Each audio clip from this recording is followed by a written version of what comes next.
ป้าตัวข้างกันตายสบายดีพี่น้องสบายดีFCทุกคนมันแม่นอึ่งนะพี่น้อง2 สั่น3 สั่นตอนนี้มีเคี้ยวกับพยาพามกำลังเขารอตรวจพี่น้องรอเขาจะสื่อคนร้ายแห้งขนาดพี่น้องเลยคิดว่าญาติได้ตอนเที่ยงมาจากเรื่องจังใดมานั่งถ่ายรถกับน้องทรายพี่น้องสบายดีทรายคนหล่อเขาเป็นตาอายนะ คนยังแหนนเลยพี่น้องเลยอุ้ย เลยสิได้เป็นตะคิวเลย ฉันคนร้ายเขาจะกระเคียเลยนี่เขาจะกระโบหักเขาจะสิปิดเลยจักมุ่งเลยนี่จักมุ่งละฮะ7:19 5 เดย์ 8 โมงตรงเขาจะกระไปแล้ว ก็ สิหอดคิวอยู่บ่เด้สิได้อยู่บ่เด้ ไปปวดยังมอมันนะ บ่ได้ไปแล้วกันอยู่นี่บ่ทันแล้วกันรอบตอนเที่ยงนะ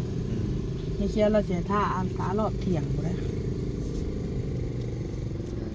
เนี่ยมันสิได้กวดบ่ซะ จากเวลายังบ่หลายคนไปหลาย ตอนเที่ยงมันจะโคตรเขาได้บ่ มันสิบ่ได้แล้วเนาะหามมันก็จะได้หย่องเขาก่อนมันก็สิได้เมื่อเท่านั้นแหละมันก็สิได้เลื่อนมื้ออีกแล้วไปกวดมันใหม่พยัญยาก็จะจัดให้พยัญบ่คือกันกินยานี่ก็คือถือแน่เพราะว่ายาแต่ละบ่อนก็บ่คือกันได้ คนละสุด หมอก็ดิบ่เป็นสิยาคือกันเบิดทุกบ่อนแม้แต่ยาแก้ปวดยังบ่ได้คือกันได้พี่น้องเอ้ย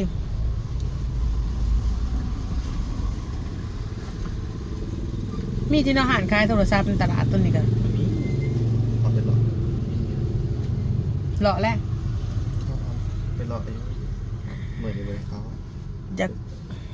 ยุกิมันเป็นโตกินสายสาพี่น้องมากัดหัวโทรสายสาโทรศัพท์เป็นปีบ่ได้สาไว้ตั้งแต่เมื่อคืนยังดีมีแบตทดลองใบกวดตัวเก่าก็ลืมอีกอยู่รถขั้นนะปู่เขาจะถามหากันเขาจะคู่ว่ามันมีโรคยังไงเป็นอะไรแหน่อยู่รถขั้นตัวลงปักเซ่ปู่อยู่ใน ขายสูงมากบ่ได้บ่ อยู่ในเกะรถมันมีสัญญาณทำเลย ก็ อยู่พุ่นนะทรมานน้ำอย่างเดียวแล้วมีสัญญาณแลนหาสัญญาณนี่สมาวะ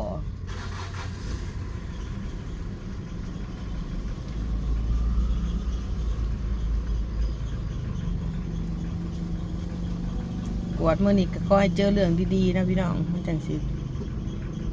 มีแห้งเนี่ยยายเคี้ยวเขานำอีกคือเก่ายายเคี้ยวเราบูถามขัดเราก็ไปห้ามบริธาม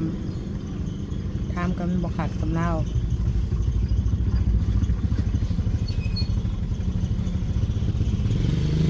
จังว่าจะสิเขาไปยันคิวสุดท้ายผมจักแหละต้องใส่เบิกคนเลยพี่น้องไล่แห้งขนาดแต่มี2 คลินิกเคียงกันแต่ว่าคลินิก 1บ่ค่อยร้ายปานใดบ่ซ้ำตัวนั้นพี่น้องอันนี้สิเป็นคลินิก 1ได้พี่น้องคนก็สิบ่ค่อยร้ายตัวนี้โอ้รถจอดเต็มทางหน้าผู้พี่น้องพวกยังมาบ่ได้ถอยพี่น้องเอ้ยบ่ทางในนี่ก็เต็ม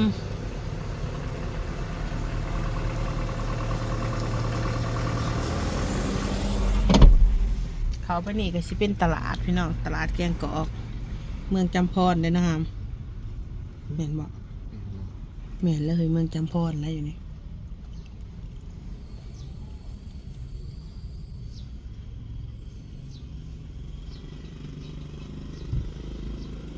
มาถารอฟังนำกันพี่น้อง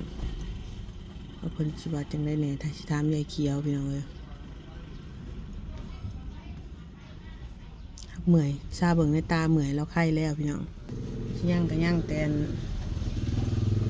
ลูกหมากไงอย่างแหละ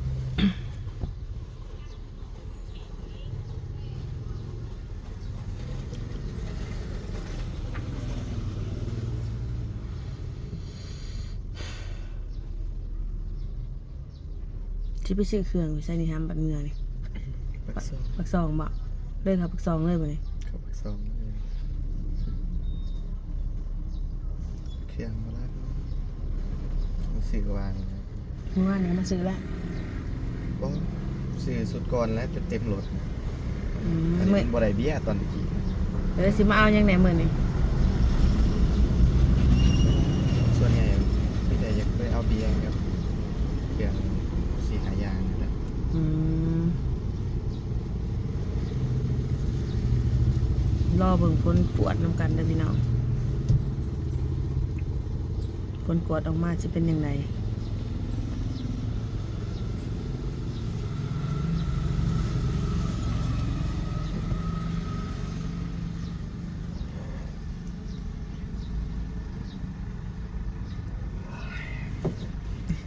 อยากกินข้าวอยู่ฮัม กินอันนี้ อยู่ในตลาดแล้วมีน้ำหวานถ้วยละ1,000 บาทถ้วยละ5,000นะมั้งตอนนี้กินเลยแต่แซ่บสิกลับไปหลอกกินก่อน10 บาทถ้วยละ5 บาท10 บาทเลือกกินได้ตามใจค่ะมีคือเก่าฮัมแล้วก็ข้าวปุ้นพร้อมหนังในโต๊ะอันนี้ที่เขาจะเอาเฮ็ดเป็นหมอนั่นแหละเอาถ้วยน้อยๆสำนี้สำอองมือน่ะแซ่บตัว5,000แต่แซ่บของครบเบิดทุกอย่างเลือกใส่ได้4-5อย่างตอนนี้เพิ่นกำลังเขาไปกวดพี่น้อง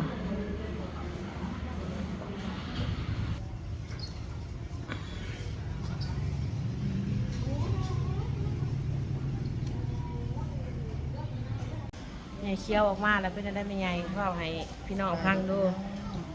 อาการนั้นเริ่มปกติแล้วรับกับไข้แล้วบานี้ลูกหมากนะคะปกติแล้วคนว่านะเลยเบาหวานก็ปกติก็สิคอยเศร้าไปแต่ว่าพี่น้องเลยเนาะเป็นว่าตามเปะตามหมอหั่นแหล้วเป็นว่าอ๋อ มีแต่เป็นไหนกระลำกิน อารามกินเบาหวานหั่นแหละอารามกินประจำตะฟองตลอดชีวิตพุ่นแหละก็ได้เป็นน่ะพี่น้องเอ้ย เบาหวานไปแล้วเอ้ยไข้แน่เดี๋ยวมันลงไปแล้วเนาะดีไปแล้ว ลงไปสุดอย่างแล้วมีแต่เป็นวางยาให้กินเอาก็เพิ่งกิน ยานี่ถ้าต้องมาเอาตลอดเลยแบบ ทางเบิ่งแล้วมันปกติเฮาก็ยากมันบ่ปิดเฮาก็บ่มาหาเพิ่นบาดนี้ก็บ่มีอาการหยัง ถ้าบ่เมื่อยถ้าบ่หยังเนาะ แม่น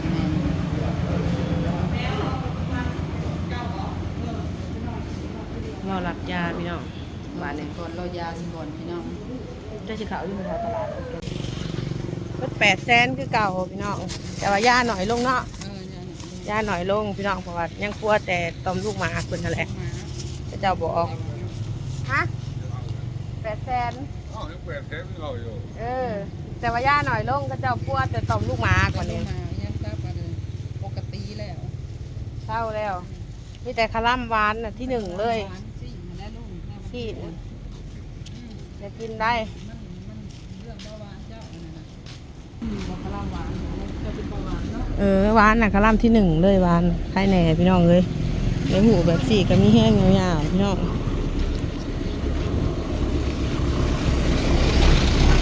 บอกเศร้าพี่น้องเลยกันบอมาหาหมอไหนยังก็ได้เห็นบอกมาแล้วก็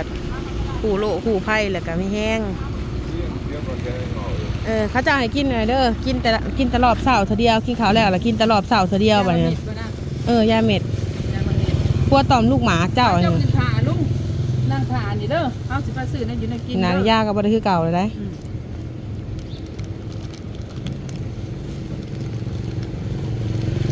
เป็นนางผ่าอยู่ลุง ยาดีไอแล้วนะดีไม่เท่าเจ้ากับผู้ซื้อเมื่อไหร่ขายเนี่ยตัวละจัดในเฮานะ ซะมันเป็นเบ็ดอะไรนะ บอกแล้วว่ายาดีไอคันคอแล้วก็จัดนั่นแหละเฮากินน่ะดีกินบอกพอหานาทีเศร้าแค่บ้านเฮาบ่เคยมีได้ เบิ แบ ด บ ละบ่เบิดละบ่ ยังเหลือจักสูตรบางเดือ3สูตรบ่เฮากินเวลา ผ่าอยู่เทิงลูก ไปกันถ่ายรถนี่พ่อ ผ่าอยู่เทิงกินเจ้า กินหยังจะสิกินหยังกินปิ้งไก่บ่ บ่ยังจะก่อนปลาอีหยังเลยล่ะปลาหนองปลานางปลาดุกแต่นาง อยู่ในเมื่อตานาง นี่เด็กปลาที่ซองเบิ่งแล้วคือเข้าไปเลย ปะ เอาเด้อเอ้ยปลา ปะยังค่ะ มันมีเงินอยู่บ่บักมันคือเห็นไอ้บ่ นี่อยู่ปะหามบ่ได้แล้วได้อยู่นี่อยู่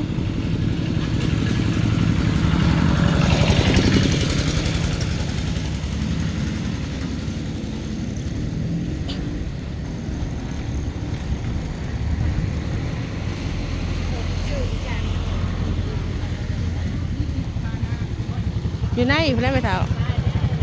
ปลาบ่ มึงซื้อนี่แซ่กระทอดกล้วยนะ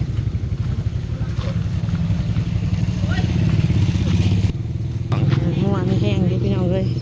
ไปใส่กระเจียงสิบ่ได้เป็นห่วงมันหูแบบสิเลยก็มีแห้งยาวๆแล้วมันกินเบิดยากันต่อมลูกหมากลงแล้วก็เราก็สิเหี่ยวสะดวกสบายแล้วก็เศร้าดอกมัน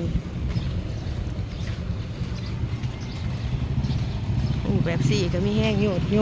พี่น้องเลยลูกหลานก็ดิเขาย่านที่สุดพี่น้องย่านที่สุดนะย่านตับมาเลยพี่น้องย่านคันว่าโรคตับน่ะจึงเป็นย่านตับก็มาเร่งหนึ่งอุ้ยย่านจังเลยบริย่านที่สื่อย่านจนใจนี่มันขีดไปก่อนเลยบ่หายน้ำตามันก็ไล่เลือดๆเลยคิดที่สื่อได้นะพี่น้องแค่คิดที่สื่อแบบเขาแพงละลายเนาะพี่น้องแบบคิดไปแล้วก็ย่านไปเองเขาตลาดก่อนพี่น้องออกมาเลยที่สื่อหาไม่ได้ตาแสบเนาะอยู่ได้พูดไม่เท่าตาแสบอะไรเอาหรอวะไปออกมาหาก่อนเลยออกมาเลยสิเอา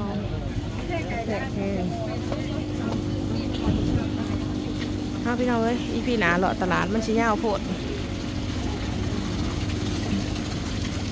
ซื้อแนวกินพี่น้อง เราไปซื้อของข้าวมาจากอาปนเอาปีกปลาเนี่ยปลาอยู่บ้างไปซื้อคนกิน ไก่เอาไก่ก็ได้ได้ไหมเถาเอ้ยเฮาอ่ะ เอาไก่เนาะ เขาจะซื้อไตไก่ไปให้เราเอาคือเขาจะซื้อได้ยังไง เอาไก่เนาะ เอา